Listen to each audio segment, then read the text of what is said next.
विशाल यादव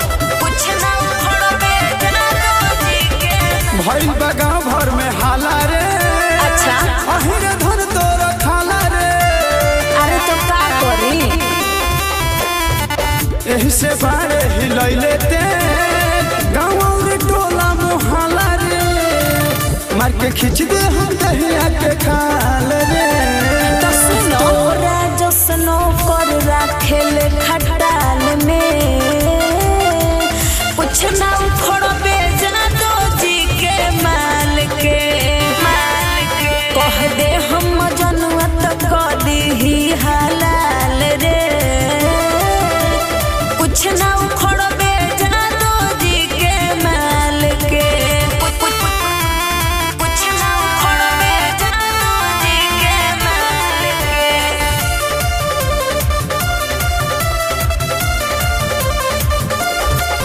कह दे हम जनुआ तो कदी कुछ ना उखड़बे जादो जी के। सब तोर छूट जाई चढ़ली जवानी।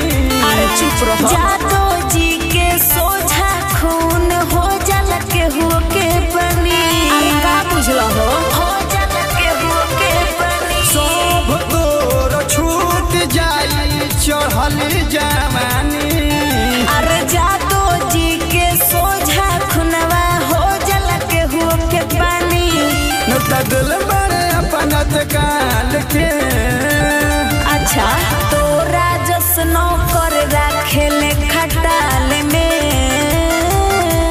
कुछ ना उखड़बे जादो जी के माल के अरे कहत मजनुआ से कदी ही हलाल रे।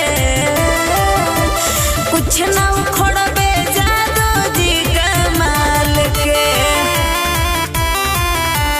कुछ ना उखड़बे जादो जी के माल के।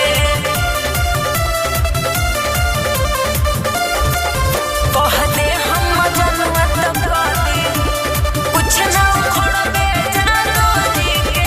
करेलिस बड़ाई जैसे कहीं के हवे विधायक।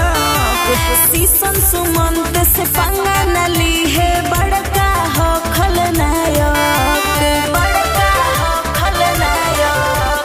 करेलिस बड़ाई जैसे कहीं के हम